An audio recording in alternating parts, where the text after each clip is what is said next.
Innsmouth, stranger.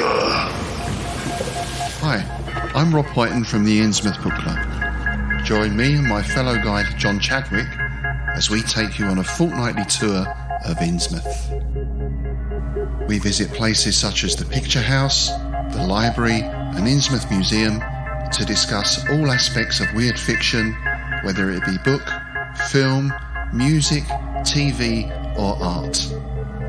As well as that, we stop over at the Gilman House to have a chat with a resident guest.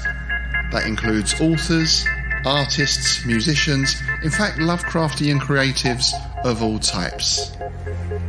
You can find our free shows on Patreon, and there you can also sign up as a patron, which brings you bonus content, plus a monthly PDF copy of Innsmouth News, which features articles, author spotlights, all the latest news and reviews, and more. You can find us at patreon.com/InnsmouthBC. We hope to see you soon, because remember, Innsmouth isn't just a place, it's a state of mind.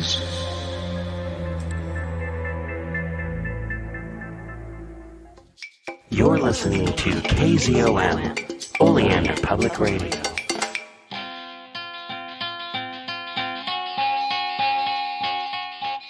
Welcome to People's Guide to the Cthulhu Mythos with Dave and DB. And we are live. All right. Hello, everyone. It is I, DB Spitzer, once again here with the People's Guide to the Cthulhu Mythos. On my virtual right and my virtual other right are Gretchen and Dave. How are you two doing this week? Doing good. And for other right is left. Yeah. I think that's a technical He name. has two rights. It's all right. Oh. It's all right for rights. Two rights make a right, wrong. No, they make an airplane. Okay, enough of the bad puns. I am well. Good. How's everything been going in y'all's neck of the woods? Cold. Yeah, rainy. It's Yeah, yucky. same. I didn't get to see the sakura trees. I'm kind of bummed about it. I'm hoping that I'll get like a small break in the weather to get to check them out. But yeah, mostly it's riding my bike by it going, whoa, it's so pretty. Yeah. All right. So this week we've got a couple of things going on. Dave, we've got a guest this week. Yes, we do. We have Ed Guinn, who played cattle truck driver in the last 2 minutes of Texas Chainsaw Massacre, and basically, in my opinion, made the movie. And he answers the question, what is or where did Black Maria Trucking come from? Okay. All right. Very cool. And then we've got some movies, and first and foremost, we're going to be talking about a Lovecraftian place, Sarkomand. So I don't know if you hide the D like I do, but I don't know. I kind of pronounce it like you would like Sarumand. Yeah. So I was like, Sarkomand. Sarkomand. I just call it Soccer City. So first up we've got Sarkomand, which is a place located in the Dreamlands, created by HP Lovecraft for the dream quest of Unknown Kadath. I can't think of any other instances of it existing prior to that. I don't, to my knowledge, it didn't appear in any short stories, but I think you are correct. it's a place of antiquity. It's close to the plateau of Lang, inhabited by the men of Lang before they were enslaved by those dreadful moon beasts on the Dreamlands moon, but not our moon, because they didn't say anything about that when they came back. No. No, they didn't. I mean, but there was that whole like cover up thing you heard about, right? Oh yeah. Yeah. Where they switched off the cameras. Yeah, Kubrick edited them out when he faked it. Right, exactly. All right. Slightly related, I don't know if you guys have seen the new Sizzler reel for America's Going Back to the Moon. No. It's like this. I have heard it, but for some bizarre reason, the video was turned off when it was on. It looks like an action movie, and it's like everyone introducing who they are and what role they'll play and how they're going back to the moon in this many years. And yeah, NASA, like, I don't know who they got to edit it and film it and stuff, but it looks like, NBC. Yeah. Wow. It's like an upcoming season of astronauts in space. Yes. The newest drama to enter NBC's lineup. ABC's 2023 Moon. Artemis, the series. Yeah. I'm excited. I mean, part of me is like, we can't spend all that money to go to the moon. We've been there. What are we doing? And then the other part of me is like, moon, that's awesome. We need to go to the moon. Yes. You saw the scissor reel and you bought your ticket? Yeah. Sarkomand. What else do we know about it? So I got out my copy of the Call of Cthulhu HP Lovecraft's Dreamlands from Chaosium. Not that little tiny one that first came out with the black cover. The big one with the boat on it. And it says that there are tunnels that take it to Lang. And that's where the men of Lang, and I assume there are women of Lang too, come and travel. And that even though it's abandoned of human beings, this is where Orun lives. And Orun was a goddess that first, or as near as I can tell, first appeared in a Brian Lumley story, Mad Moon of Dreams. Okay. And she's basically the wife or mate of Monakwa. Yeah. And that's that she lives under the ruins there.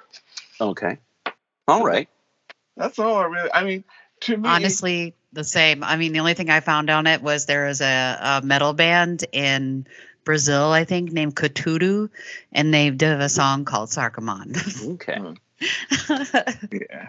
Something I want to point out about Sarkomand, and this is because it has some of my favorite guys in it, Randolph Carter and his army of ghouls. Yeah. They came out of the tunnels that lead to Sarkomand from the Vale of Panath and such places. So, and that's where they fought the Moon Beast. Yes, it is. Yes, it is. So, yeah, a bunch of ghouls and night gaunts flew out of the tunnels and whooped some Moon Beast behind in Sarkomand sometime in the 1920s or early 30s. But and I think this is a classic example, sort of like there are no real good guys. Yeah. In the Lovecraftian mythos. But here's a case of enemy of my enemies is my friend. Yeah, no, definitely.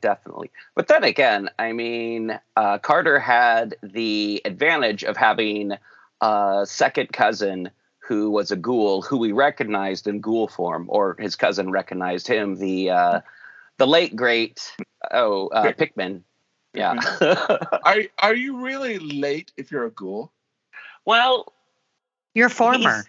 The former PICKMAN. The artist formerly known as Edward PICKMAN. Yes. There you go. There we go. He changed his name to Meep. I'm trying to remember.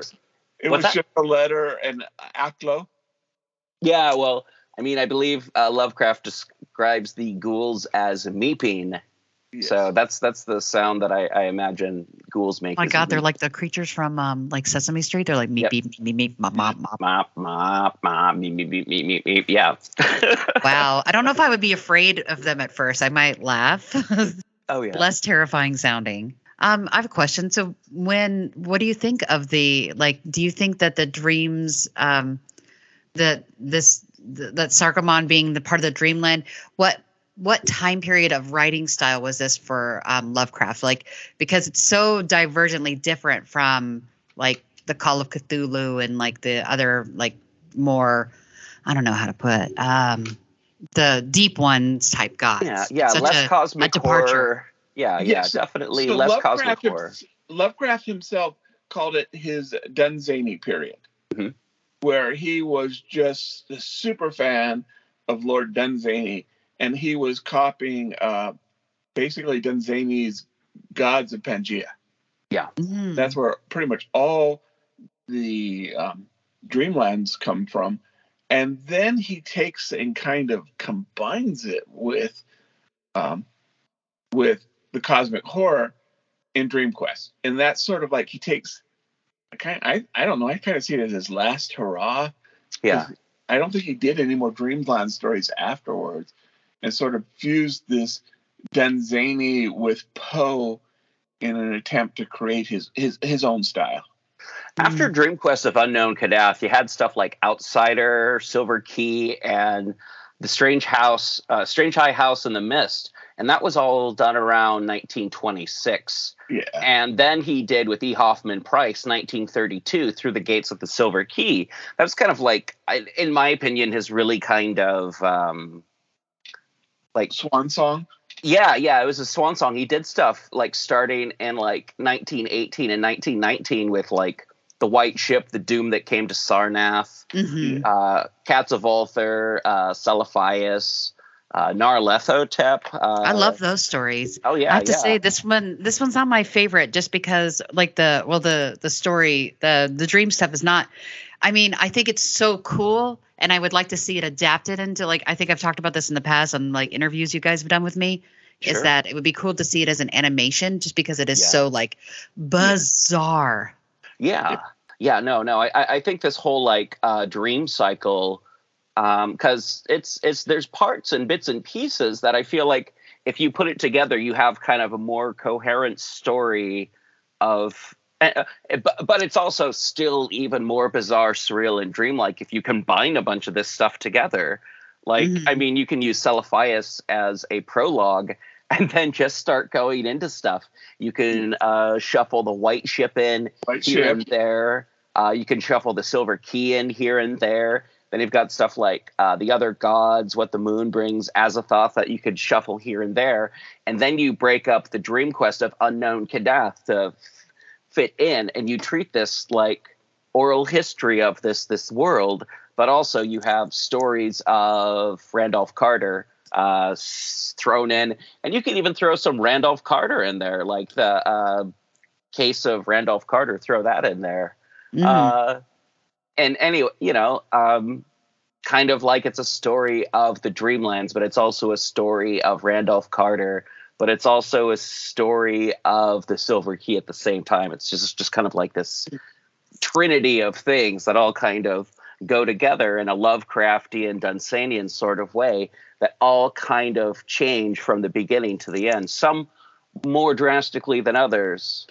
So did that answer your question? Absolutely. I'm like, yes. I mean, it's just what I gotta say, I just wasn't as drawn to this particular work versus his more like icky, creepy, crawly monster type vibes. Oh yeah. This is the let's ride around on zebras and have tea with cats kind of stories. Yeah, it's like that Tori Amos song Space Dog. I don't know. It's just like all over the place. Yeah. This is like his B-sides or his like filler stuff that everyone's like, Cats of Ulthar, that's fun and stuff, but I want me some Doom. I want me some Shadow over Innsmouth, baby. Some Cosmic Dread. Yeah. Let's get some slime in there. Not much slime in these. He realized that he could not be. I mean, Lord Dunsany was his idol. He was this rich English nobleman who wrote fantasy poetry because he didn't have to do anything else. No. And I think he realized that he just was not going to be Dunsany. No. And then he started reading a Welsh sex wizard by the name of Arthur Machen, and that started to change some things. Yeah. I'm so out of the loop. Welsh sex wizard? What? Oh, Arthur Machen. He hung out with the Beast and everyone else in the Golden Crawley. Whatever circle. Oh, okay. Yeah. These guys. But He wrote The Great God Pan.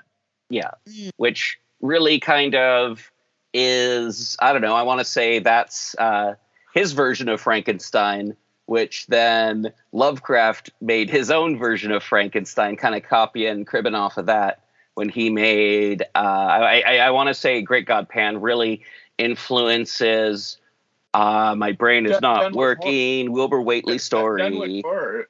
Dunwich Horror. Thank you. Yeah, Dunwich Horror has, and I guess we're getting a little off topic, but Yeah. Dunwich Horror, and again, it's a 110-year-old story, Yeah. an 89-year-old story, Yeah. but he cribs the ending of Dunwich Horror from The Great God Pan. Sure. Yeah. So Lovecraft is a big riff guy, huh? Oh, yeah. I didn't Yes. realize that so much as now that I've been doing more research with this show, and I'm finding more and more. He sure likes to ape a lot of people's styles. Just saying. And he was open about it. Yeah. He's very open about it, that he's trying to get his own voice. Yeah. Oh, He yeah. seems to find it towards the end there. Yeah. Yeah. Towards the middle. And Cats of Ulthar, I feel like, is like, if we're going to be talking about the dream cycle here and aping people, it's like, what if I mixed Poe with Dunsany? Would that be cool or would that be terrible? And it's like Lovecraft writing a humorous yet horrible fantasy story. And it's just this bizarre thing. I like that story, actually. Yeah. It- Well, I'm a it- cat person. It's kind of almost folk horror. Yeah. yeah. Yeah. It definitely Said has it- that Cat yeah. of a Thousand Dreams thing. Mhm, Yeah. mhm. And that's a huge influence is going to be the Arabian Nights. That's going to be a huge influence on him. That's another- Definitely. Yeah, no. Arabian Nights, Dunsany, Poe, those are huge ones. Those are huge ones, I believe, for like things like The Outsider, What the Moon Brings, Hypnos, even Azathoth. There's like, and a little bit like with Azathoth, like you start to get a little bit of creeping in of Clark Ashton Smith's work, like just kind of like, oh yeah, I can make references to like deep ancient loves, and I can ape Mackin, and it's like Ambrose Bierce. and Ambrose Bierce, who like kind of brought in this like weirdness, and of course our good friend, former Civil War soldier and correspondent for the San Francisco, Ambrose Bierce. His weird stuff definitely influenced Lovecraft, and you can see kind of a little bit in some of these stories as well. And Bierce influenced Chambers, and Chambers influenced Lovecraft. Yep. So yeah. I mean, you can call it cribbing, you can call it aping, you can call it influencing. I like to think of it as all three. Theft. Copyright infringement. I mean, Yeah. what? But also, to his credit, Lovecraft encouraged people to use his stuff too. Oh, He yeah. did. He had a shared open universe, and Mhm. he was like the Dungeons and Dragons. Oh, The OGL of Lovecraft. Right, Yeah. right. He totally was. yeah, and I think that's a great place to stop talking about Sarkomand, the dream cycle, and Lovecraft's influences. But yeah, no, it's Good, because if we went too far there, we'd be talking about actually my favorite, which is next week. oh yeah, you're Oh, right. yeah. All right. Well, what are we listening to? What are we talking about next week there, Dave? We are talking about the doomed city of Sarnath. Whoa. That's one of my favorites too, David.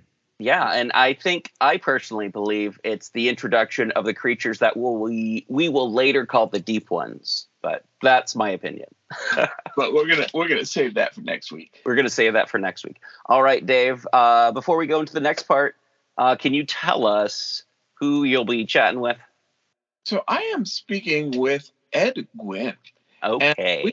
A while back ago, about 2 or 3 episodes ago, or issues ago, or whatever we call this, Yeah. program ago, we talked about the Texas Chainsaw Massacre. Mm-hmm. And Ed Guinn shows up at the end and saves the final girl. Yeah. And he throws a wrench at Leatherface. Mm-hmm. We're also going to explain how he became my mother's favorite actor. Okay. All right. That sounds cool. So we'll talk about that after a quick break. And then after that, we're going to be talking about one of my top 10 horror movies in general after the break. So stay tuned for a little bit of talk about the Black Lodge, talk about Blue Roses. Blue Roses, Green Rings, and all kinds of cool fun stuff. But we're not going to talk about Judy. We're not here to talk about Judy. We're not going to mention her at all. Yeah. Right. Moving on to the next part, just to remind everyone, if you like what you're hearing, like this episode, share it with people, subscribe to the podcast, find us on Facebook. We're under People's Guide to the Cthulhu Mythos. We're on Twitter. I don't really check Twitter, so it's just kind of the automatic feed if you just want to listen to us on Twitter for some reason. You can find us on any place, any podcatchers that are out there. Of course, Facebook, Instagram, and of course, the YouTube, where this episode will be. And, yeah. This episode is brought to you by California Tea House. California Tea House is a family-owned tea store where you can find some of the world's best loose-leaf tea and organic herbal tea blends. Like a fine wine, there is no comparison between fine loose-leaf and common broken-leaf tea bags. So, check them out. Check them out. They have quite a bit of pretty awesome tea collections. I'm a huge fan of their white teas. They have a tea club that you can join, but, they've got green tea, black tea, white tea, oolong, that Robios, and herbal tea. They've also got teaware. So check out California Tea House in the show notes.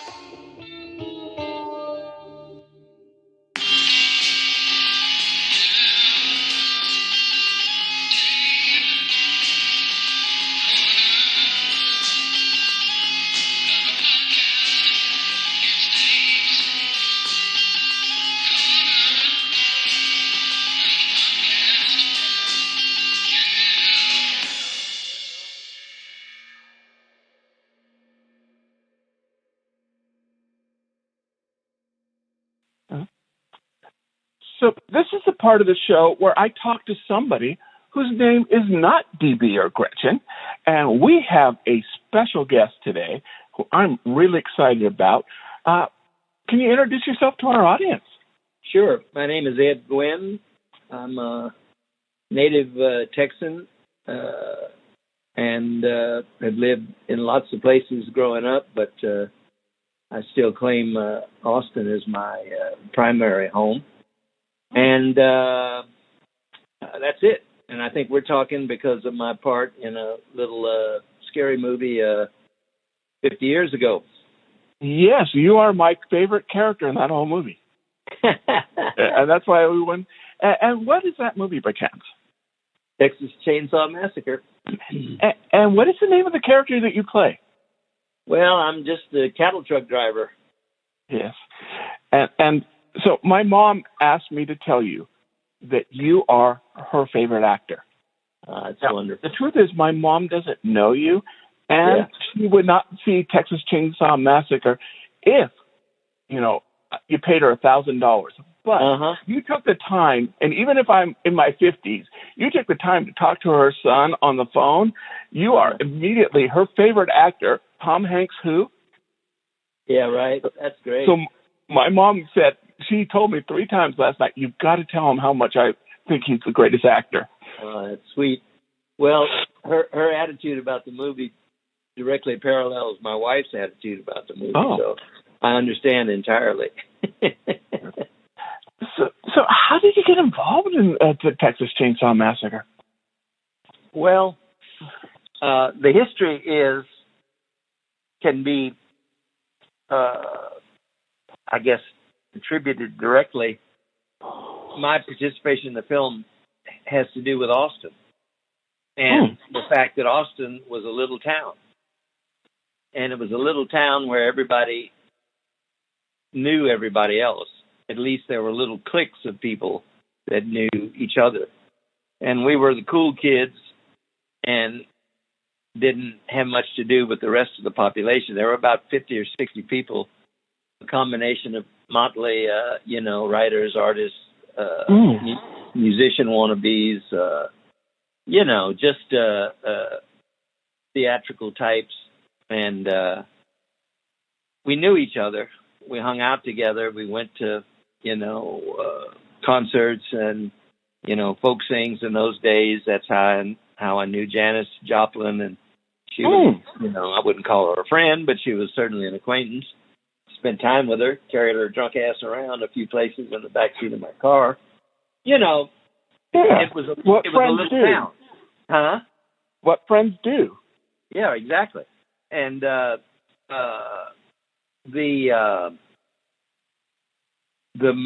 movie sort of percolated up a number of years after that period. The period I'm describing to you there was 62, 3, 4, 5, when I came to Texas to go to school, to UT, that is. And then there was a magazine on campus. It was a comedy magazine, a comic magazine called Texas Ranger. And it was, jokes and, risque photos, meaning girls in, bathing suits maybe or something. Yeah. And quite scandalous at the time, given that it was half a century ago. Yeah. And we hung out. I was one of the kids that stood on the corner and hawked these magazines to the frightened newcomer students, trying to get them to buy them. And then the payoff for all of the distributor kids was a keg party at the end of the week after the magazine was published. And that was another kind of tightening of it was a locus around which everybody kind of gathered out of that small group of artist types. And among them was a guy named Bob Burns. He was, in fact, an editor at one time of that magazine, The Ranger. And so I'd known Bob, from basically 63 or 4. He was an Austin kid, went to school here, elementary school, and obviously went to Texas too. And then years later, after pursuing a music career, which is what I did and what I do, I'm a composer by training. Oh, that's what I was doing at the University of Texas, was studying composition. And we started a band. We played, not Bob, but me and other guys played in the band. Had a really good career, for a kid band, and meaning a 20-year-old kid. Yeah, I didn't think of myself as a kid at 20 then, I promise you, but obviously I was a baby. And then took the band. We went out to San Francisco in '68, and our first show was with Santana and Janis's group, Big Brother, and that was and we were the opening act for those two bigger names, and we were off and running. We got 2 or 3 gigs, and after the initial splash, it just all slowed down. And before you knew it, I wasn't really performing music. I was looking for something to do, and so I got a job, got in the Longshoremen's Union, worked the docks, made some money, and my brother-in-law, who was my wife's sister's husband, decided he wanted to be in the trucking business. Now, the only reason he thought that is he had ridden in a truck one time with a friend of his down I-35 as a passenger. So he came out there, and we bought a truck. Oh. And we bought that truck, and I went from working on the docks to driving truck through Central Valley of California, hauling tomatoes and pears and anything else. And, it was fine, lots of money, good living, at the time for us. And that was it. And then eventually, as things go, my wife and I, we decided to move back home. Something she was never happy about, I think, ultimately. For Yeah. the ensuing 48 years or whatever it was, or 45 years. And I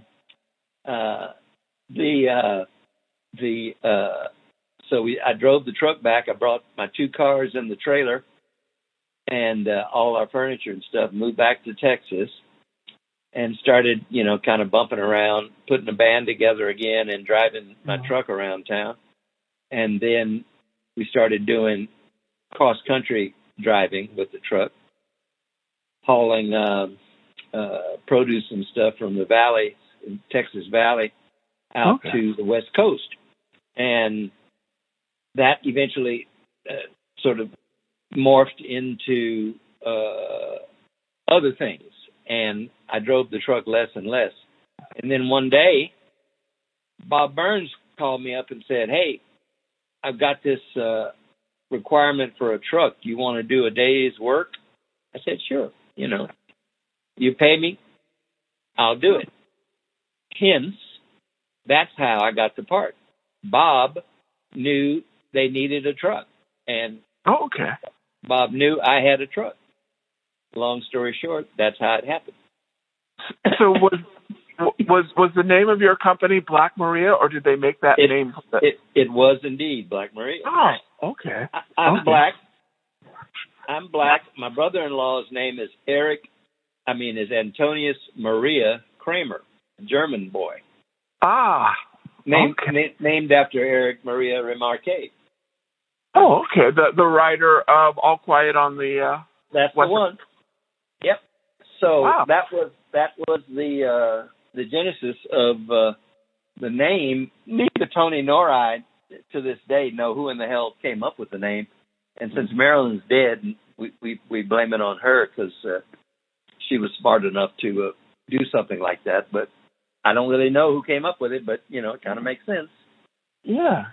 And just quickly, who was it? Dan Pearl, who was the cinematographer. When I met him at a show a few years ago, he said, I couldn't believe it when I saw the truck drive up, and I thought Toby, was so clever to come up with the name Black Maria, which was the name, coincidentally, of Edison's first film studio. The Black Maria, because it was a big black set on a turntable that he could rotate into the sun where he needed it, and that was called the Black Maria. Of course, also the cop wagons in New York were called Black Marias too. So anyway, but we were Black Maria, and yeah. So I pointed out to him, no, Toby was not that clever. Oh, now I'll be honest. I would love there to be a TV show where your character just drives a truck around the country and throws wrenches at monsters and slashers. I would watch that until the TV melted. Very good. Very good. Is there anything, though, because your character basically shows up at the end of the movie, right, and, saves the girl. We don't know his name. Did Toby give you any information or any background information maybe you created? No, I don't remember any conversation with Toby one. I really don't. In my head, his name is Ed. Huh? In my head, the character's name is Ed. Yeah, that'll work. But, I don't remember conversations with Toby about that. Mm-hmm. I don't think... I remember more interaction with the cinematographer, telling me what to do. Sure. And I remember him because I was annoyed by the number of times he made me run down the road.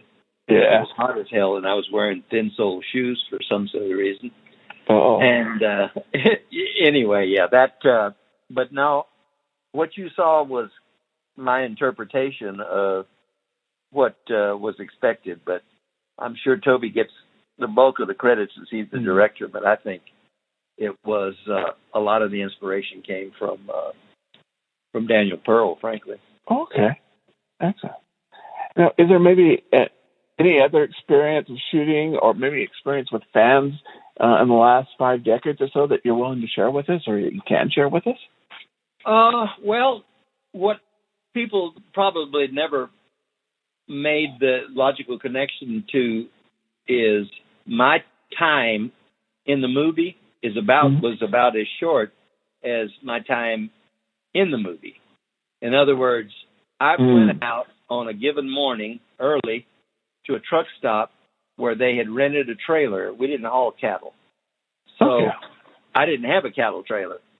I went out to this truck stop where they had set it up, hooked up to this trailer, and drove to the set at about 8 in the morning, started shooting, drove up and down the road until about 4:30 or 5, and then left. And that was it. That's my entire connection to the shooting of the film. Ed was there, and Marilyn was there, and Gunnar was there, and that's it. I never met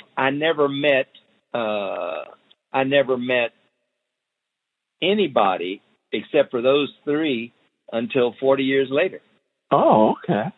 I didn't know them, didn't interact with them. I wasn't a theatrical type. I wasn't in pursuit of parts, and I just wasn't in the in that milieu, if you will. And so there was very little interaction, on the set with any of the characters that we think of. I mean, I never met.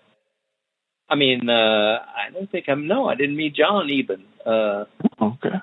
Until a show all of us did in Indianapolis.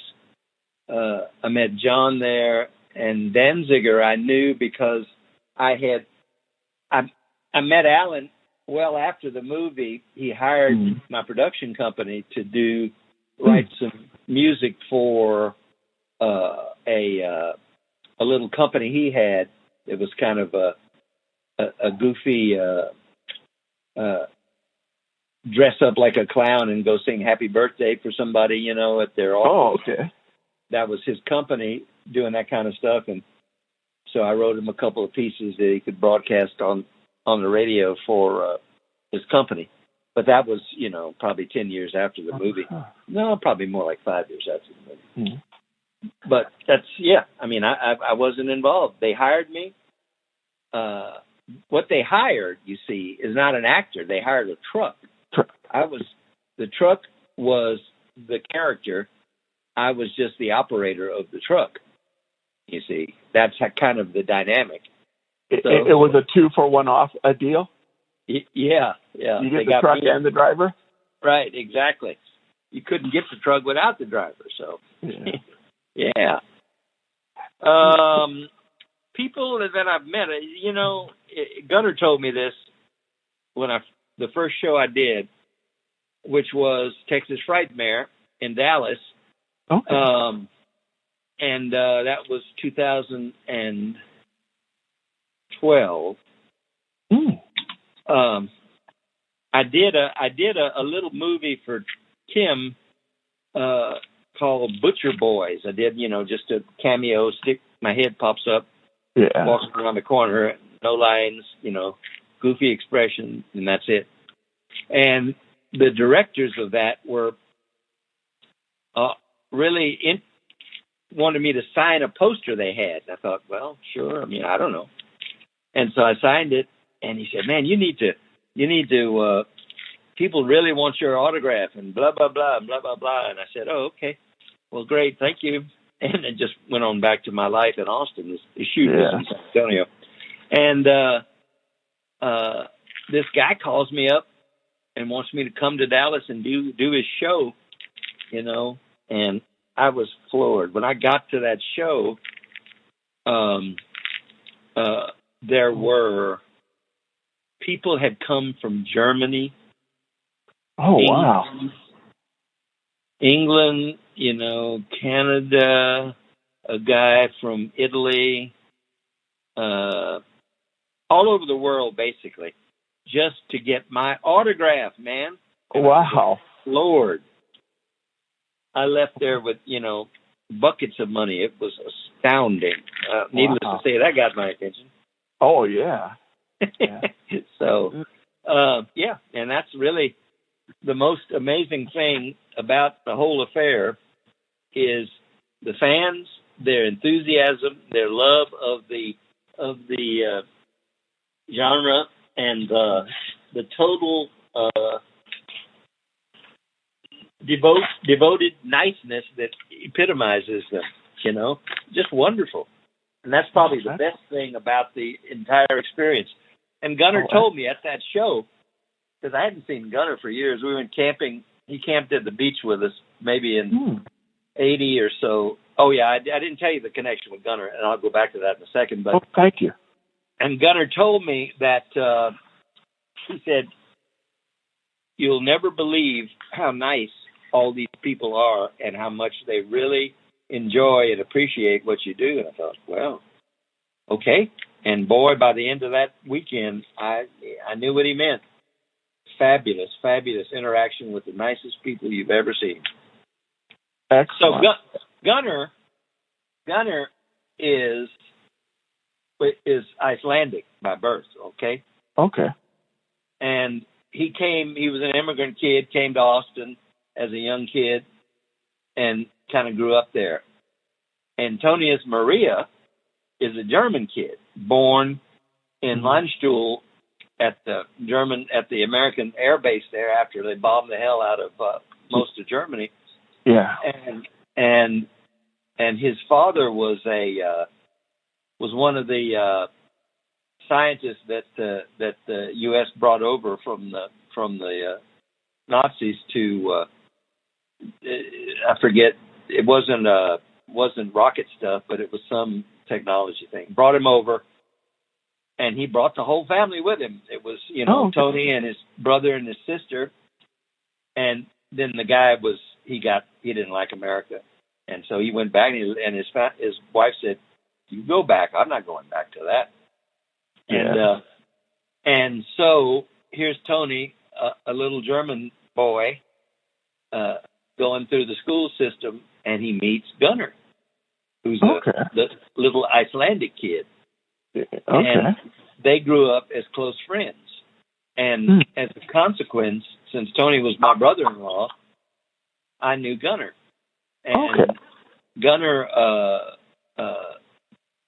was, best man at Tony's wedding, at my brother-in-law's wedding, and, close ties. Again, that tiny Austin thing, Yeah.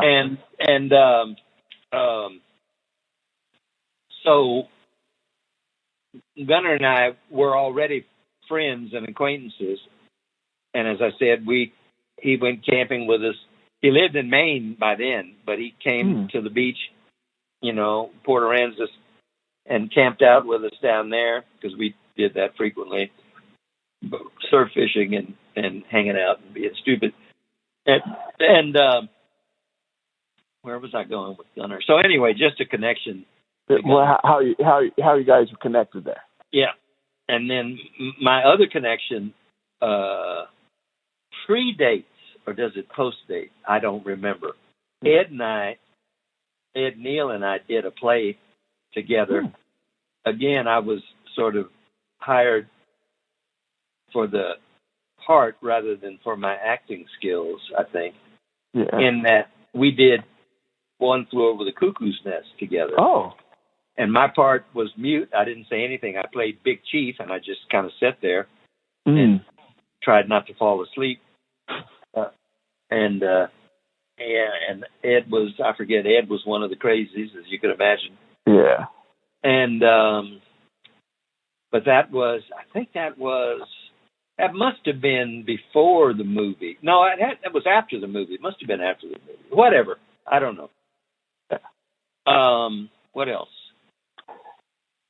So I do have a question for you, though. Yeah. What, are you a horror fan? I know that's a loaded question, isn't it? I'm probably more of a sci-fi fantasy fan. If that makes You sense. and I are probably on the same page on that. I like the thrills.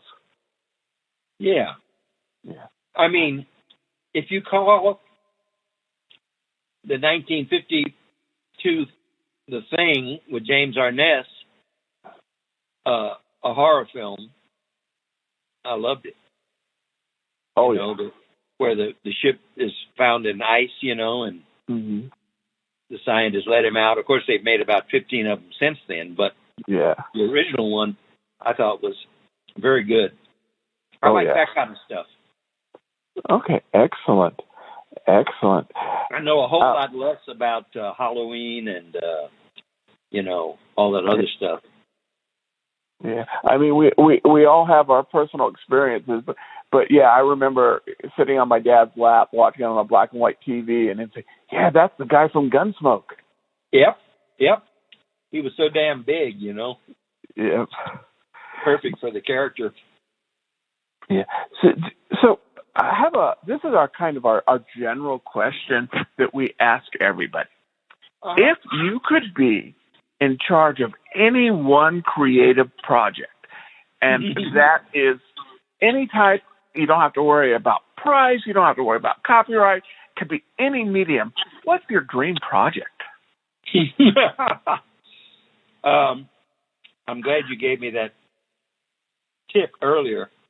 I thought about it because I wouldn't have known, but really, it'll sound fairly effete, but I'd like to write an opera. Ooh, I had a feeling it was going to have something to do with music. Yeah, well, I mean that's me. I mean, I had owned a production company for 30 years and produced film scores, you know, and industrial music and all kinds of junk, you know, for primarily industrial level scoring. So yeah, I love Puccini, very accessible, and my sense of melody is, I'd like to think, as in the same direction as his, although not nearly as sophisticated. But yeah, it would be some small operatic effort. Oh, nice. Well, if you ever do one, I will buy a ticket. Okay. We do have a lot of people in the audience who are fans of you. Is there any way they can keep in touch with what's going on, or do you have any websites or anything that we can let them know about? Well, my website is blackmariatrucking.com. That's kind of the commercial site where I have tchotchkes of various kinds available to buy. And then on Facebook, I have a profile, a personality, and it's called The Official Ed Guinn. Oh, cool. And that's where I direct fans to follow me and you know, check it out. Well, excellent. And we'll make sure, I will talk to DB, our tech person, and we'll make sure that when we broadcast this, that we have some links so it'll be easy for people to find. Cool. Thank you so much. All right. Hey everyone, it's me, DB. New sponsor on the show, Glarry. Glarry offers a great price and better quality goods and services for music lovers. Are you looking for good prices, free shipping, 100% quality guarantee? Glarry's got you covered. Guitars, bass guitars, mandolins. They've got saxophones, trumpets, drums. They've got guitar cases, amplifiers, all the stuff that you need without having to break the bank. Inexpensive doesn't have to mean cheap. Check out the show notes to find more about Glarry. 20-watt amplifiers for under $50. Hard cases for your electric guitar for under $80. Guitars themselves for under $90. Come on, folks, check out the show notes. Get a Glarry.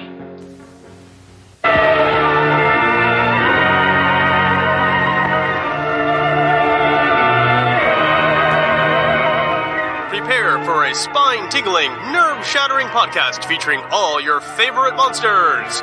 You won't believe your ears when you listen to Monster Kid Radio. Here are your hosts, Derek M. Cook, and his ever-rotating stable of guests discuss your favorite classic and sometimes not-so-classic monster movies. Subscribe to Monster Kid Radio through iTunes or Stitcher, or visit monsterkidradio.net before the next weekly episode of Monster Kid Radio. Go through the archives for interviews with Sarah Karloff, Victoria Price, and Joel Hodgson. Listen to discussions about movies like Creature from the Black Lagoon, Island of Terror, and King Kong. And don't forget convention coverage from Monster Bash and the HP Lovecraft Film Festival. Classic monsters, modern talk, and the head of Rondo Hatton. Only on Monster Kid Radio.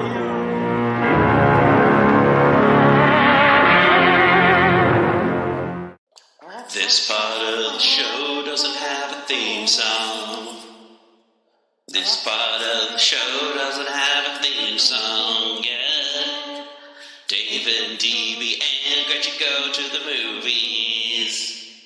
Hopefully next week we'll have a real theme song, yeah. Hey everyone, speaking of Twin Peaks, I currently have been printing up my own Twin Peaks Laura Palmer owl, I don't know what you want to call it, ring. Her Black Lodge ring? Yeah, I always call it my owls. I mean, because the owls are watching. It's my owl ring. And so I'm printing one of those up in glow-in-the-dark plastic. I would like one. What size ring do you wear? I think it's 8. Okay, all right. I have it in 8. So they come in sizes? Yeah, well, I adjusted it. I sized it up and down because the original came in an 11. I have a size 9 finger, or size 10. Something. I'm printing out a 10 just to be safe. And I'm doing that on my Anycubic printer, folks. Cool. So if you want to, you can get one for $169 right now. Use my code. Click on the link and get yourself a printer that you put together yourself. But it's a pretty decent sized printer, and it prints really fast, and I like it a lot. All right, back to the show. You're listening to KZOM, Oleander Public Radio. Hey everyone, we are back, and we're talking about movies this week, and the movie we're talking about is Twin Peaks: Fire Walk with Me, 1992, I want to say. 1992, yes, directed by David Lynch. There is no Mark Frost to be heard of in this movie, so... I heard they were fighting by this time. Yeah, they were fighting by this time, but we're not going to go into that so much. So there's certain elements that are not in this so much that would be in the television show Twin Peaks. And something that people got mad about was the fact that it didn't have the same tone of a wacky, quirky town with a murder going on and surreal elements occasionally. So what we got was a psychological horror with constant surrealist elements and symbolism and a dreamlike state, much like Sarkomand. So I've heard that people who have not experienced the series have a completely different experience and tend to enjoy it much more than those who have. Oh, interesting. And the several things, and I haven't talked to these people, but I found several things online where to them it seems almost that because I liked the first season, and then I think the second season I had a college class around that time that I couldn't stay up and watch it or whatever. So I really fell off on the second season, but that to a lot of people who don't know isn't surrounded by the world, it's more with that this isn't this other universe bleeding in. It's Laura Palmer's coping mechanism when she realized that her abuser is her father. Mhm. and that it's psychological, and that we only bring in the rest because we know it. We frame it with the TV show. Oh, interesting. I guess I can't watch it through those eyes. I mean, I just see Yeah. it through the eyes of somebody who's seen the series and then went back. I mean, got to see the film when it came out on the movies. Oh, wow. Huh. But I would say that this is slowly but surely Laura Palmer failing her sanity rules. Yeah. Oh, totally. I mean, Yeah. she, poor thing. Like, I mean, she self-destructs throughout the entire film, and it's like heartbreaking. There's so many moments in this that are so heartbreaking. Like the moment when she realizes that Bob is her father, that was just devastating. Watching her scream and like losing her cool as she watches her dad walk out of the house. Mm-hmm. Mm-hmm. Oh, I was like, my heart broke for her. No, And Cheryl then, Lee does an what's that? amazing job at breaking down emotionally on Gosh, she screen is. and screaming and just like projecting terror and receiving terror. She is just like amazing at that. And it's like, oh, wow. I mean, like I thought Cheryl Lee looks a lot like my older sister. My older sister, she has this Cheryl Lee, Grace Kelly thing going on with long, wavy blonde hair and cheekbones and all that kind of fun stuff. And so for me, it was always kind of weird that my sister and Laura Palmer looked a lot alike. Oh, God. She could have gone as Laura Palmer for Halloween many times, right? Oh, yeah, yeah. But, Cheryl Lee is just, I think, amazing in this. And I knew who she was from other stuff, too, because she looks like my sister. I was like, oh, wow, that lady in that car movie, Wraith. I didn't recognize her from there. The only thing else that I really recognized that I saw her in is John Carpenter's Vampires. Yeah. Oh, yeah. Yeah, she's been in quite a bit, and even before this, she was in horror movies. So it's like she's a perfect fit for this. And oh goodness, and I think it's a all. She definitely gave it her all. Oh yeah, yeah. And I have to say, I prefer Moira Kelly for Donna Hayward. Absolutely. As oh my opposed gosh. to Laura Flynn Boyle. Yeah. Yeah. There's a lot of people in this series that have the same sounding names. Yeah. Yeah. Sherilyn Finn, Cheryl Lee. Yes. And Sherilyn Finn not being in this, it's sad, but it's really not a story that has anything to do with her whatsoever. So the horns weren't necessary for Fire Walk with Me. The storyline that was purely dramatic stuff. Yeah, and to give a love interest for like Agent Cooper, kind of. Certainly. Until Laura Flynn Boyle ruined that. Right. Which we'll talk about when we talk about Twin Peaks the series. Next season. Oh, good, because I want to definitely talk about that's great. Oh yeah.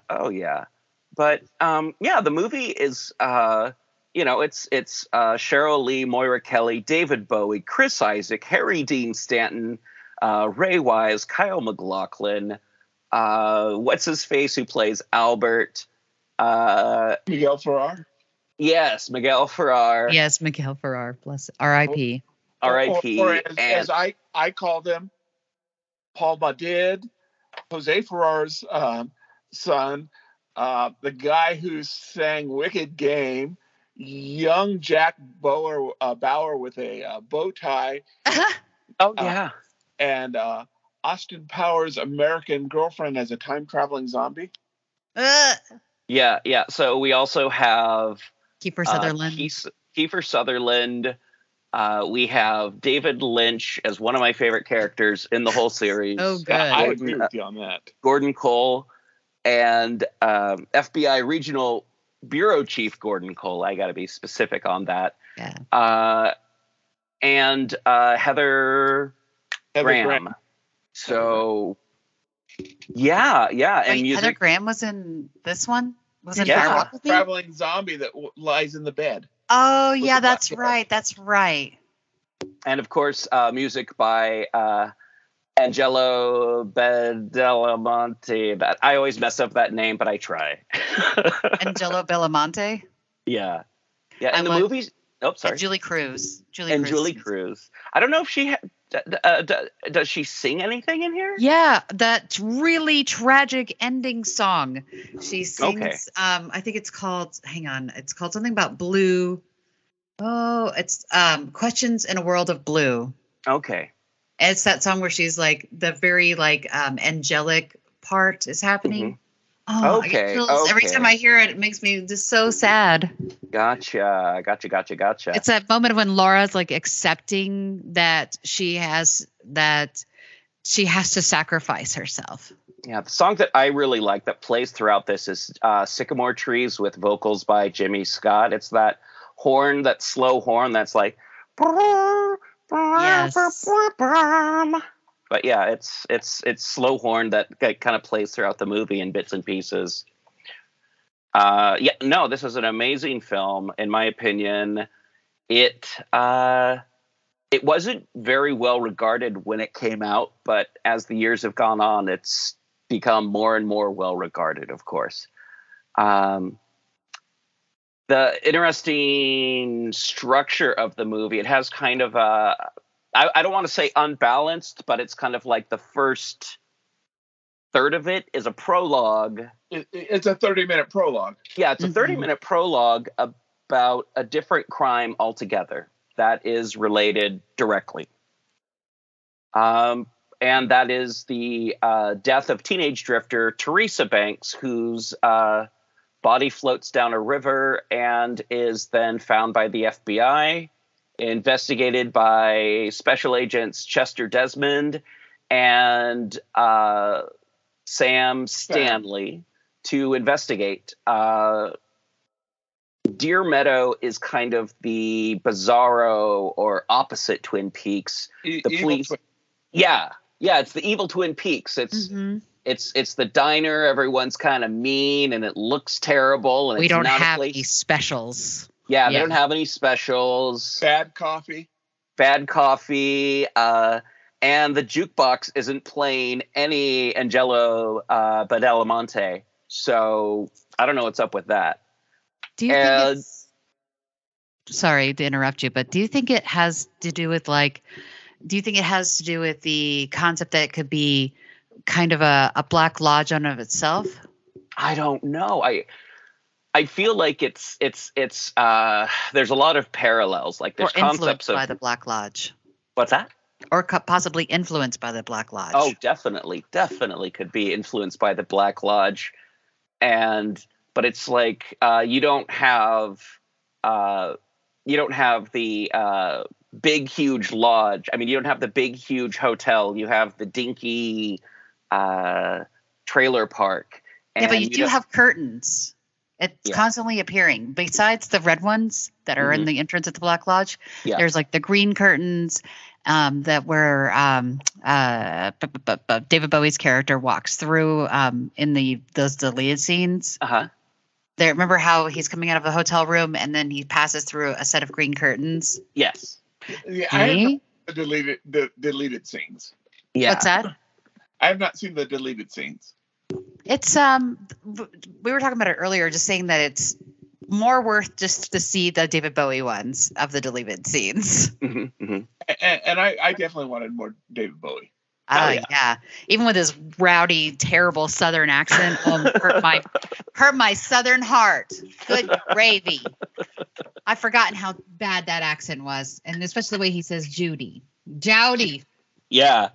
No, it reminds me of how amazing Carrie Fisher's English accent is in Star Wars. Agreed. But but Deer Meadow, it's a parallel of Twin Peaks. It doesn't have the fancy hotel. It has the trailer park. The diner's terrible. It doesn't have wonderful, bright people working there. It has this woman who chain smokes and is just kind of like about everything. It has a what do you call it? The sheriff's department doesn't have coffee. It doesn't have anyone who's helpful. Corrupt. And very corrupt. The deputy in Twin Peaks is like, wouldn't hurt a fly, while the deputy in Deer Meadows is dealing cocaine. So, excuse me, and the guy at the trailer park, is the first person to be killed by a full-grown xenomorph. Yep, that's true. Harry Dean Stanton, playing himself as usual. I think Harry Dean Stanton just plays Harry Dean Stanton, unless they're like, "Hey, we want you to play a mean, crooked guy," and he's like, "Okay, well, I'll just have to do a mean, crooked Harry Dean Stanton." But I mean, that's what you hire him for, is that base personality. Oh yeah. No, and this movie, it's an onion. It's an onion. Yeah, I was going to say, it's also considered his masterpiece. That's what they're saying. A lot of movie enthusiasts of David Lynch's films say that this movie is one of his masterpieces, because it is so buried in lore and he's very into transcendental meditation. Mm-hmm. And he's really into a specific, I think it's called Maya or something like that. Okay. The idea of Maya is that which is not and that which does not exist. Okay. Interesting. It's part of the Judy thing, where Judy is a metaphor for the surrounding spiritual ignorance of the extreme negative force of Maya, and Maya being the nothingness. And so I feel like everybody, especially in Deer Meadows, are really affected by this nothingness and this lack of spirituality. So whereas when you go into Twin Peaks, the dream starts to change and shift. Yes. And we're seeing this idealistic world of this teenage icon, and then we see the true darkness underneath, and it's all so much. The imagery that we first see of Laura Palmer is her and her best friend being two sweet girls in the late 80s, early 90s, walking down a street in February wearing sweaters, being goo-ga and oh golly gee about everything. It looks like it could be the 1950s or 60s, but it's this small not college town. It's this small town, a mill town. Yeah. It's a slightly large logging town. So, and Donna especially has, because she is the naive sort of innocence, she has this very 50s appearance, and Laura gets very upset. I mean, not just because she wore her clothes, but because she's becoming her. Yes. Right. And she didn't want her to fall subject to Bob. Yes. Yeah. I think Bob, but also everything else that was negative in the town. Mm-hmm. Yeah. Which is all an influence. Yeah, it's an influence. And oh goodness. The influence, where it comes from, that's its own episode itself. But I want to say, the short and long of it is, there's this dark influence that Leland Palmer brought into Twin Peaks as a child from his, I can't remember if it's grandparents or aunt and uncle's summer home. There was a man named Bob that somehow affected him, and then he became affected by Bob. But that could just be a metaphor for child abuse. So the trivia I found, when they originally wrote the series, they wanted it that they never knew who the murderer was. Yes. Mm-hmm. But Bob, the guy who plays it, Silva, I forgot what his first name is. Oh, he's the set dresser. Yes. Yeah. He's the He was set an dresser. accident. And that it came to him because he was like in an angle. He wasn't hiding well enough. And it dawned on, Lynch, this is a great character. But apparently, if you go back to the original episode, he's actually accidentally in a mirror. Yeah. Mm-hmm. So it's almost like they planned it that way. Yeah. No. David Lynch has admitted that he likes happy accidents, and he likes happy accidents as much as he likes yellow American Spirit cigarettes. He likes them because they're like. Sorry, David. Oh. No, I'm the one to interrupt you. I'm sorry. Yeah, the actor's name is Frank Silva. Yeah, Frank Silva. Yep. He likes that whole because he's so intertwined with that transcendental stuff. He's like any kind of happy accident like that happens. He's like there's a reason for it. Oh yeah, I read his book Suffocating Inside of Catching the Big Fish. One of the chapters is called like Suffocating Inside of a Plastic Clown Suit. And it's just more like, Catching the Big Fish. It's David Lynch talking about his meditations and TM and all that other kind of transcendental meditation. I don't do it, but I know about it. Nobody pay for it, by the way. Nobody pay for it. Nobody pay for it. Don't take a class on it. You can do it online. Don't pay for it. Yeah. No. It's well, that ends my summer job. Too much for me to figure out, but yeah. But he'll talk about he'll just have a cigarette, go into TM, and then come out and go, oh, I need to make a lamp. And while I'm making that lamp, I'm going to think about this, and I'm going to use this lamp to light up the room over there. But then I'll also know what this person's thinking because they made the lamp. And it's like, okay, cool. All right. If that's what works for you, David, then do it. I love all the dreamy sequences in this film. Also, like the old lady and the little boy with the mask up, walking up to her and going, "This picture would look good on your wall." Yes. Those kind of moments have to me a slightly Lovecraftian vibe. So that's why I was telling you earlier how I thought these were so good together, the Dreamlands, and then talking about this film, because there are those dreamy elements, and then the boy whispering behind his mask, talking about the man behind the mask. Yeah. There's things like the High House in the Mist that kind of feel like Black Lodge kind of stuff. And there's definitely Robert W. Chambers, King in Yellow stuff that has always made me think of Twin Peaks. And vice I totally versa. could see that. Very much sort of see the Black Lodge as Arcosa. Yeah, and I absolutely. I can see how the Black Lodge could be something kind of like in between Carcosa and the Dreamlands. Mm-hmm. And that. Yeah, it's something that leaches out and affects the areas around it. And it's like by the time I don't know if Deer Meadows is the place where Bob came from originally. I would have to watch the show again and see what Leland says, and but oh man, that sounds too hard. I have to watch Twin Peaks again. But no, I'm always I feel like there's an annual have to watch kind of vibe for it. Yeah, oh yeah, definitely.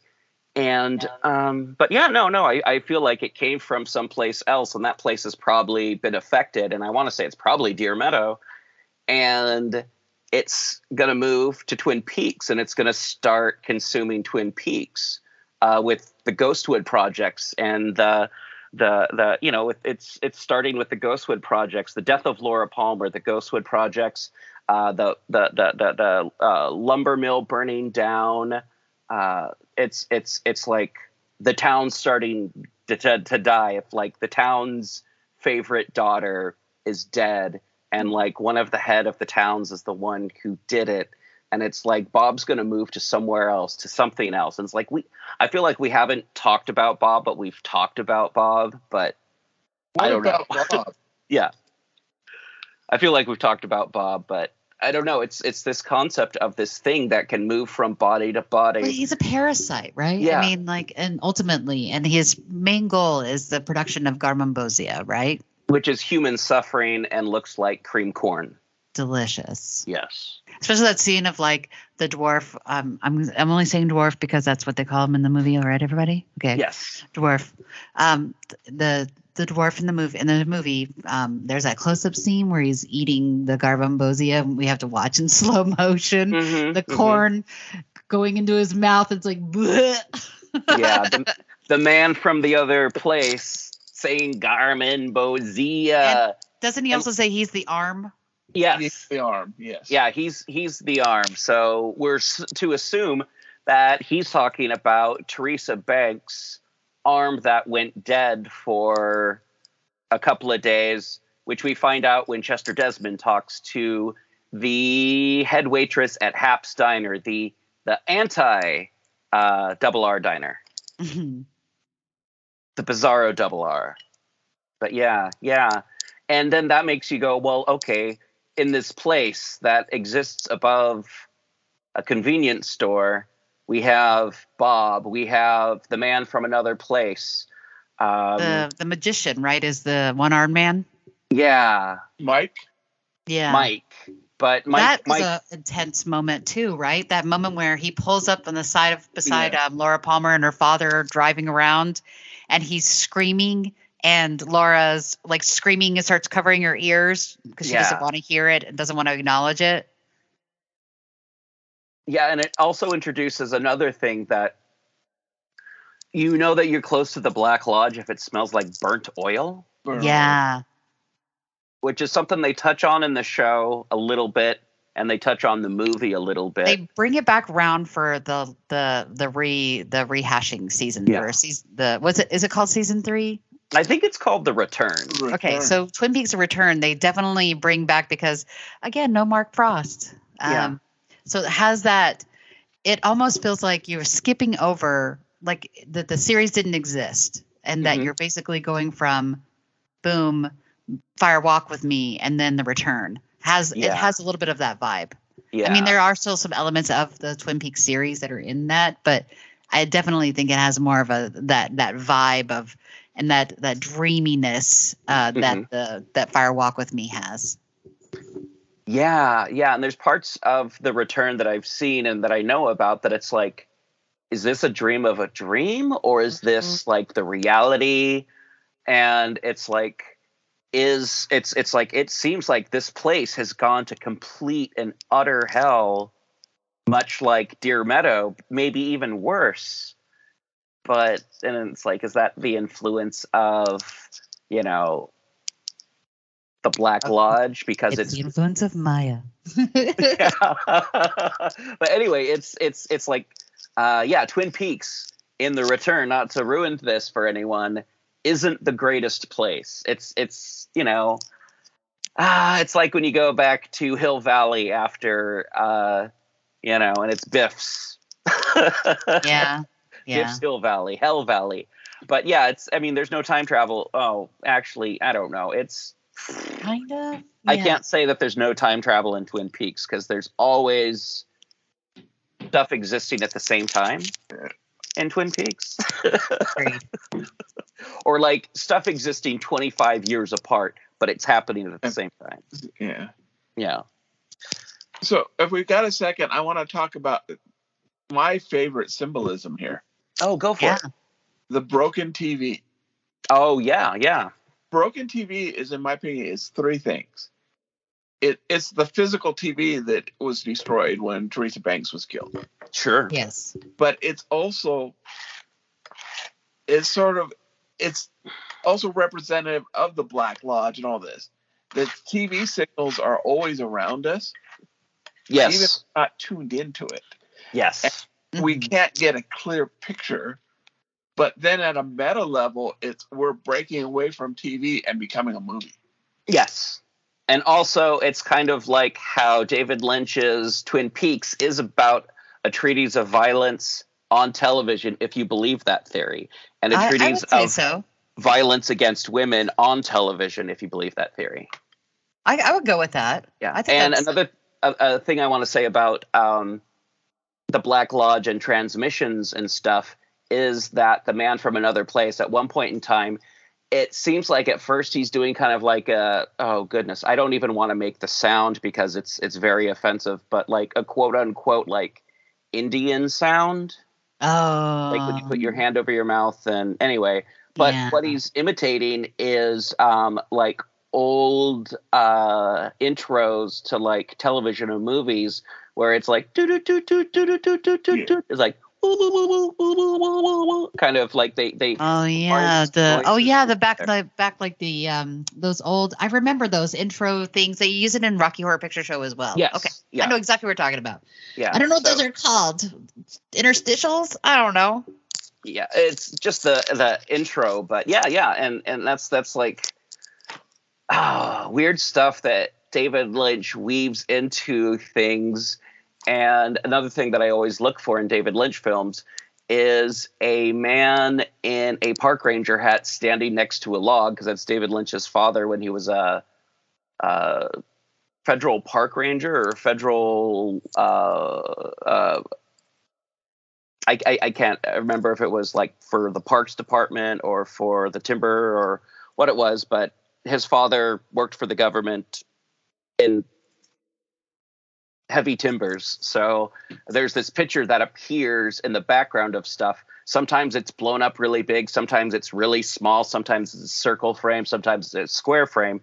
But he'll have pictures printed up and like hang them up places throughout. And sometimes multiple people will have the same photo in their house. And oh, cool. That's cool. Yeah.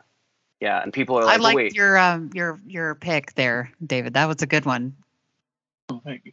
Yeah, I mean, because it's really real. That's a really good one, because also if you think about the way the characters fade in and out like a TV signal.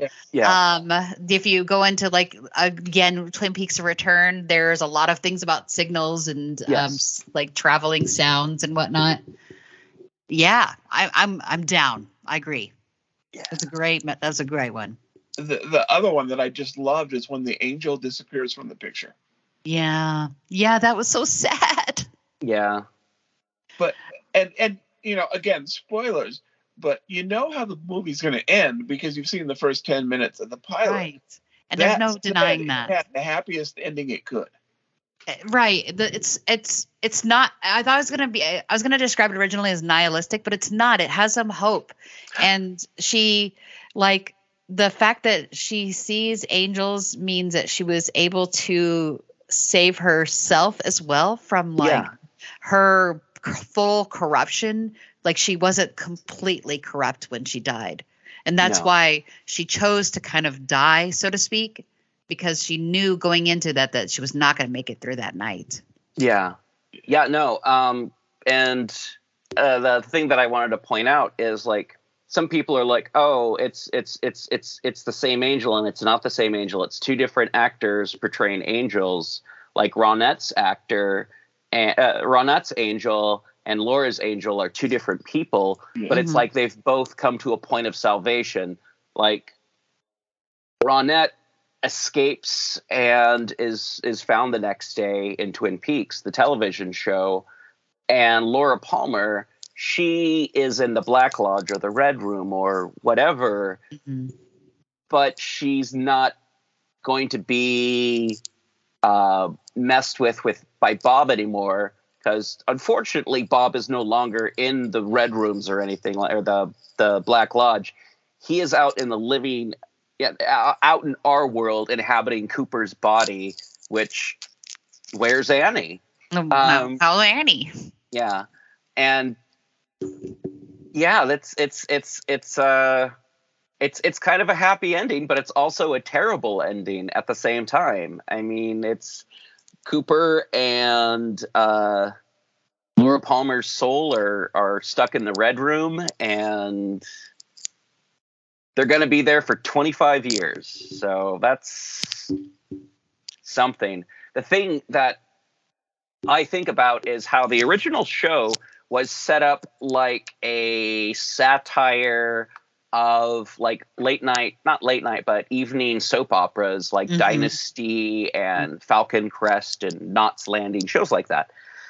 And they also have a parody of their show that also is like, oh, here's some extra keys to the puzzle.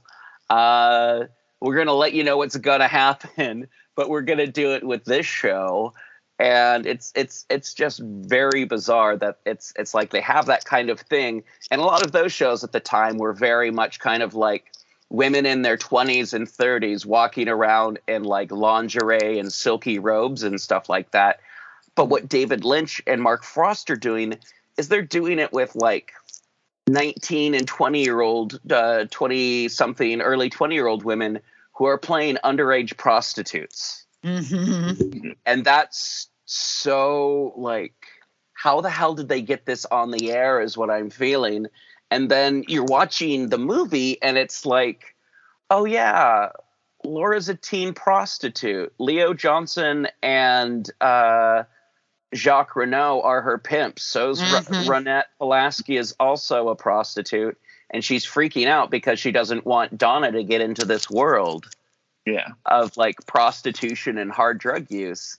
And it's, oh man, it's there's stuff that's taken out that really kind of pushes the point that Laura is a teen prostitute and that Leo is like in charge of her.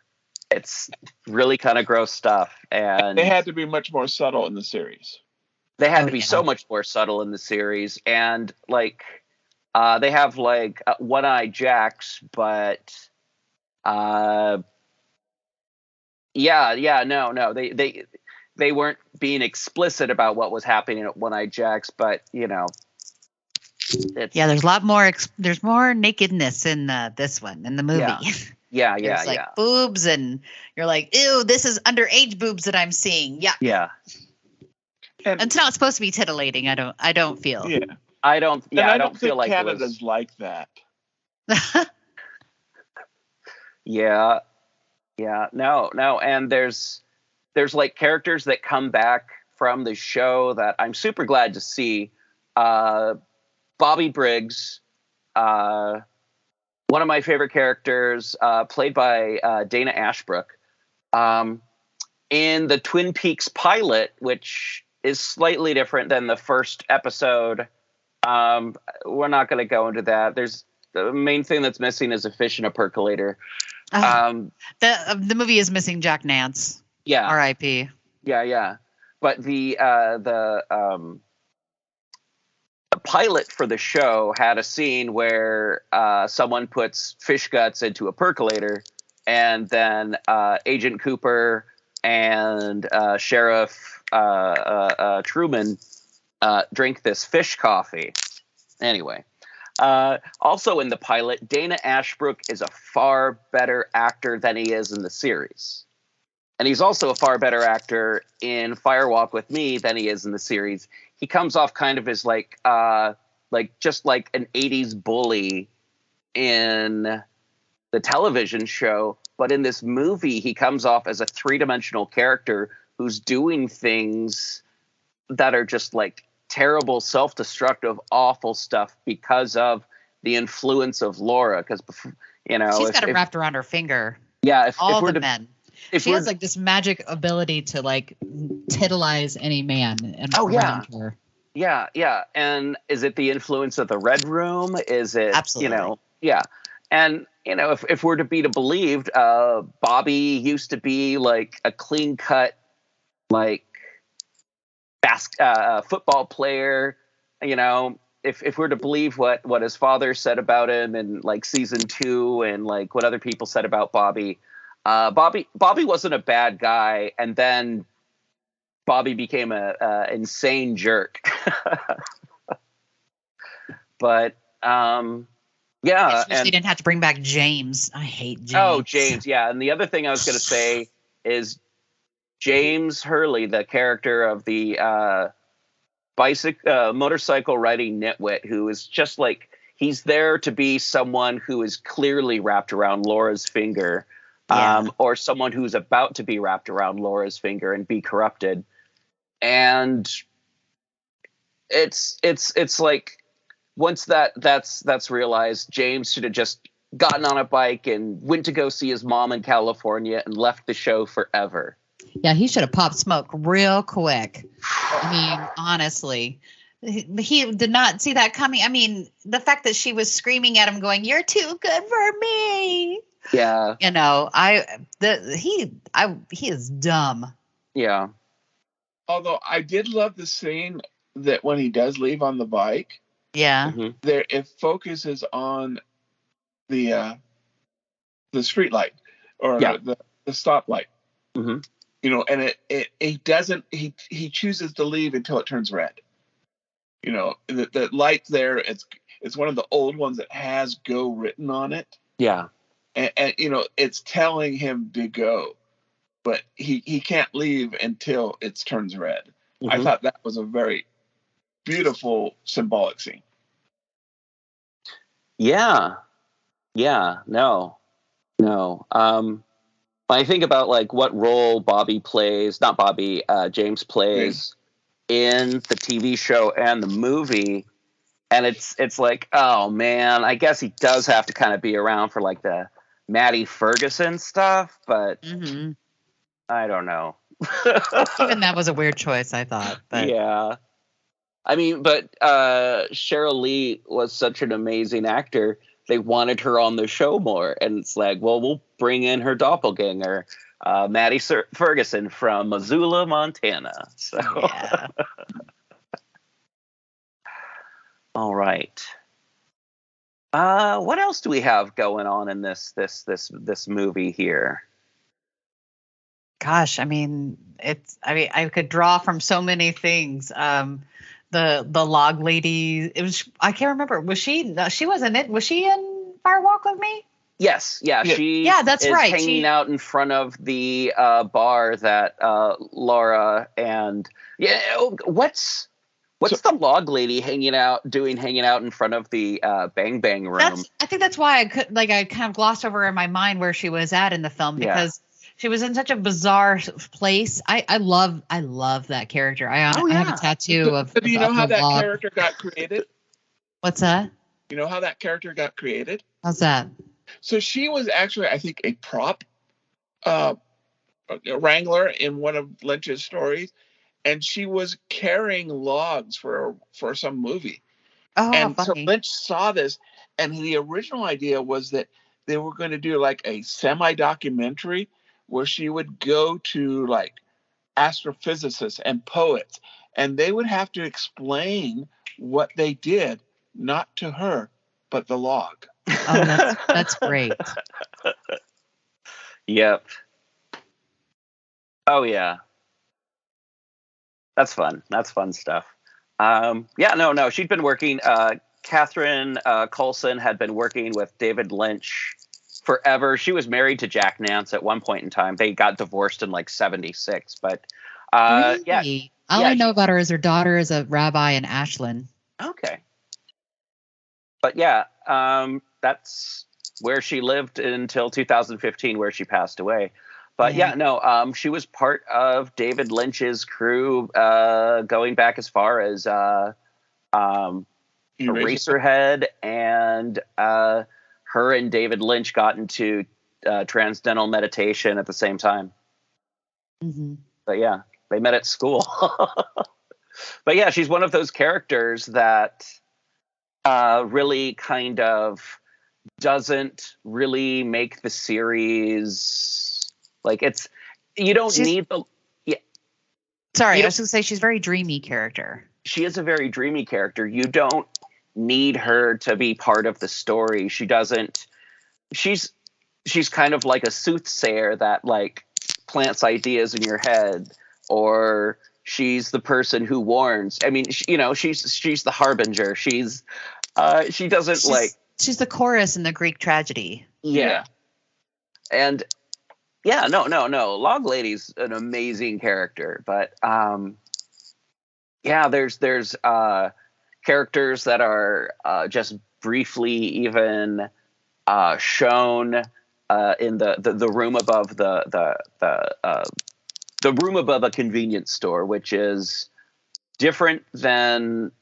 I don't know if it's different than the Red Room or the Black Lodge in some way, but it's this place. And it's this place where Killer Bob and a man from another place, and the old woman and her grandson, and a couple other people. One person known as the electrician, and the other one known as the woodsman. So I don't, and these characters also do kind of appear in Twin Peaks and The Return.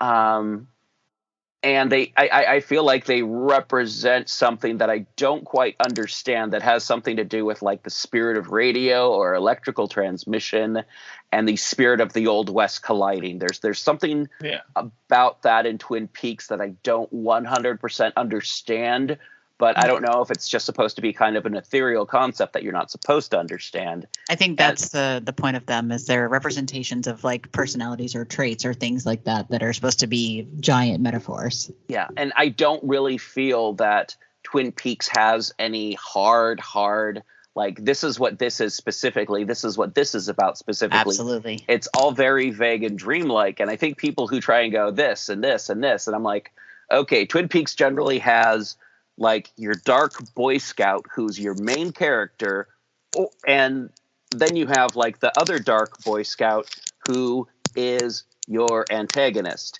You have like the dark disheveled character who is like the ultimate antagonist, but you also have the woman who knows what she's doing and doesn't need anyone to tell her, but also at the same time is going towards a great darkness while realizing it, but unable to do anything. Yeah.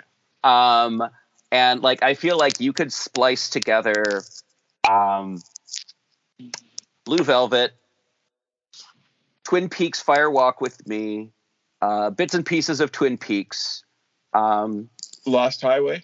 I would not even there yet, but Wild at Heart, and not Lost Highway, but Mulholland Drive. Not Mulholland Drive either. Inland Empire.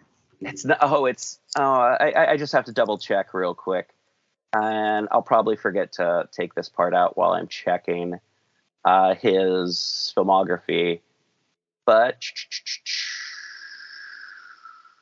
yeah, Lost Highway. So it is Lost Highway.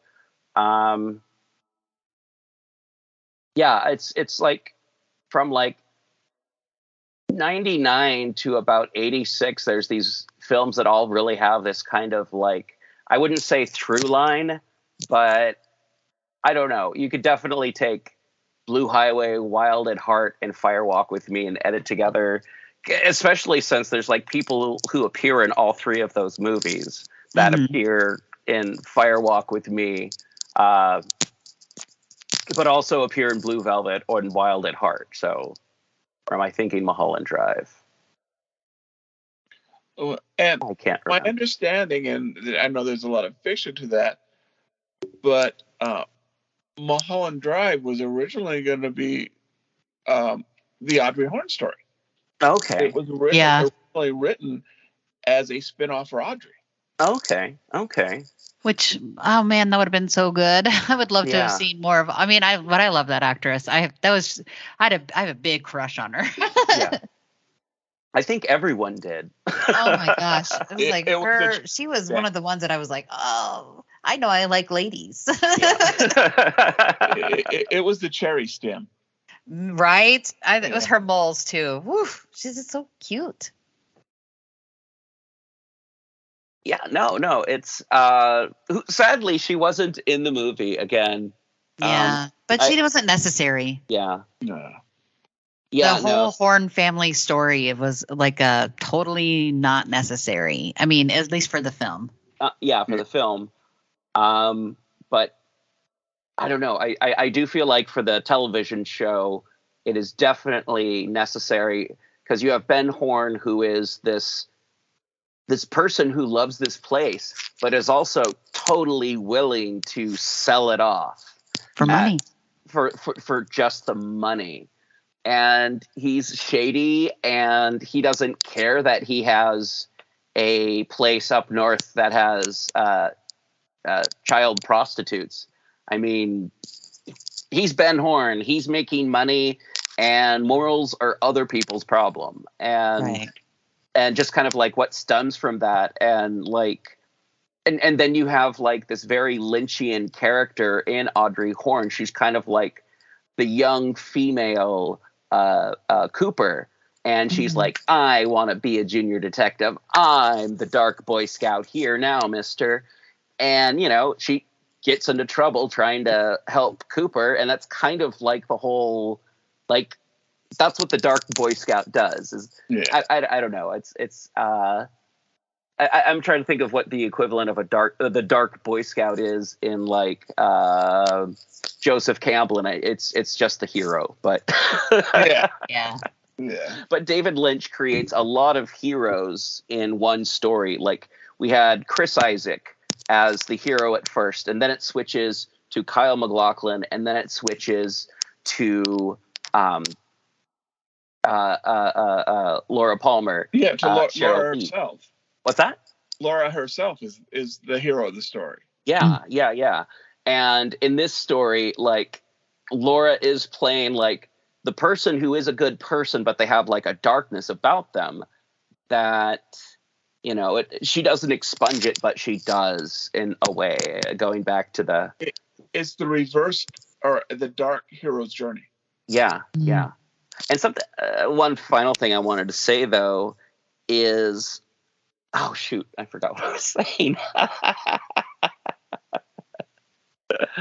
But it's an amazing film. I love it so much. There's so many things about it. I mean, I feel like if we sat down, we could probably do a 2-parter on this. But absolutely. I would love to talk more about Twin Peaks. I'm looking forward to next season for talking about the return.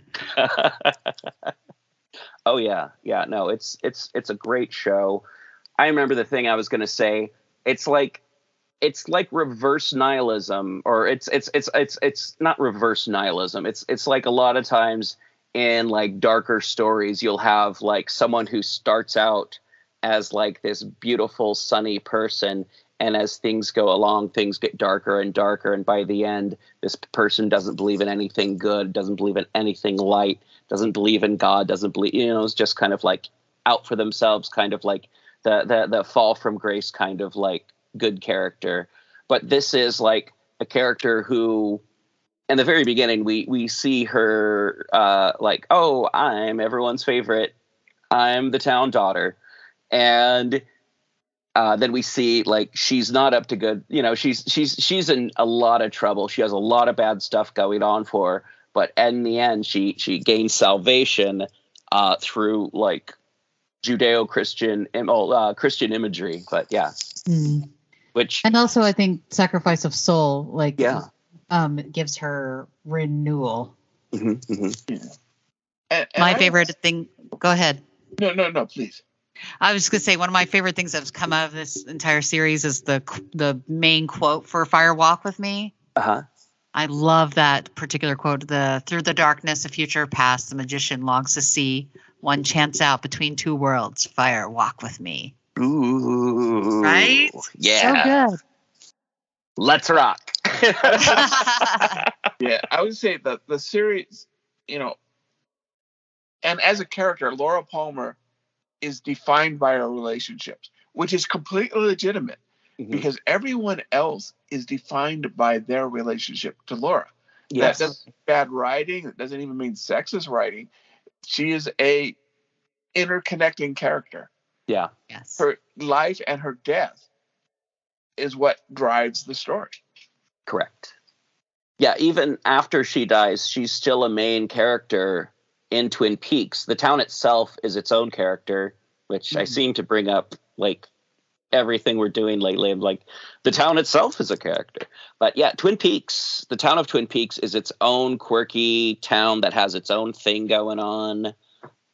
It's not like super quirky, like Northern Exposure super quirky little town, but it is like it's a little town that everyone knows each other, and the sheriff's department's a little inept, but they're good guys, and everyone knows your name down at the diner, and you know high school has a great team, and you know, and the homecoming queen, why, that's Laura Palmer. She helps out with the Meals on Wheels, and she does everything. And I don't know. She got that weird friend that has orchids, and he's kind of creepy too.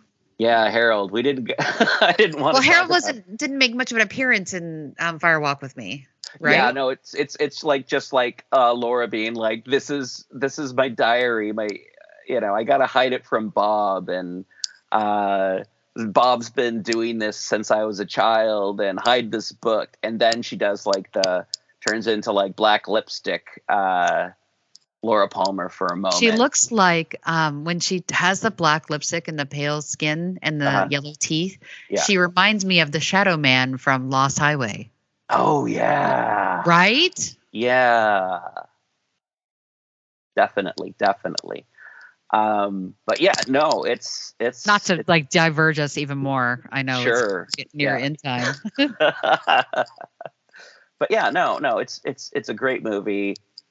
If you haven't seen it and we haven't ruined it for you, go watch it. If you have seen it, you agree with it, it's fun, watch it again. I'm going to put in the show notes a link to archive.org so you can watch the Blue Rose edition and see all the extra stuff. And you can decide for yourself if it's necessary or not to have scenes with Andy and Sheriff Truman and whatnot. But yeah.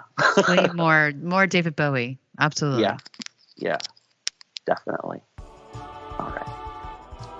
Well, I think that's it for Firewalk with Me, and unfortunately, the end of the episode. So yeah. Any plans for this week? Recouping from this cold I think I caught. Oh, okay. All right. Anything you want to recommend that you've seen this week? But my family's not going to get together for 2 weeks. Oh, okay. Aw, you're not going to be able to do Easter together? Well, no, we are. We're just going to do it the week after. Okay. Oh, nice. Because we have our own little timetable. Nice. Cool. Anything you two want to recommend that you've seen in media or... I don't know. I definitely recommend the documentary about David Lynch's work with transcendental meditation, because it is interesting to hear his thoughts and where he's coming from and how he weaves that into his storytelling and films and whatnot. It was I wish I remembered the name of it, but it was on YouTube. You can look it up, Transcendental Meditation with David Lynch. Okay. All right. Very cool. Dave, do you have anything to recommend this? I've been watching the weather and/or goats. Okay. All right. I want to recommend. Oh goodness, I can't remember what I want to recommend any documentary about the history of the English language and where our words and why we pronounce them the way that we do, or in the English language, roughly. And anything like that. It's always fun. I think I found one on HBO or Curiosity Stream, one of the two. And it was really fun. I always like that part of language stuff, history. Anyway. Other than that, I'm reading some manga, Orochi manga right now. That's it. All right. Very cool. All right. Well, everyone, thank you so much for being on the show. And everyone, thank you for listening to the show. We appreciate it. Tell your friends, tell your family.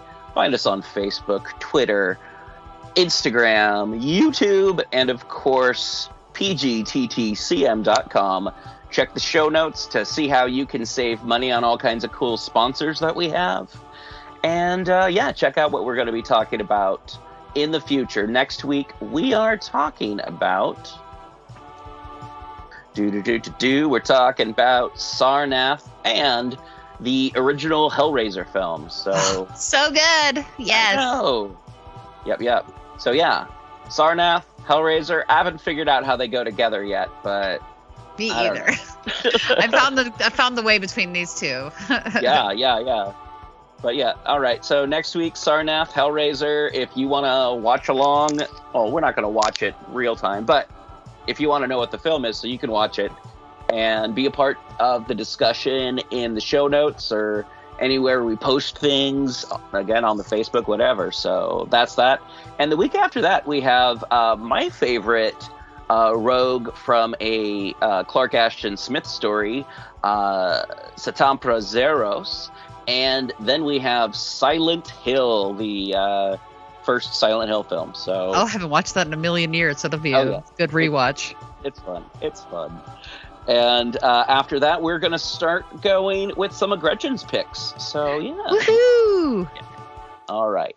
Well, have a good one, and I will talk to everyone later. That was a good show. That was a good show.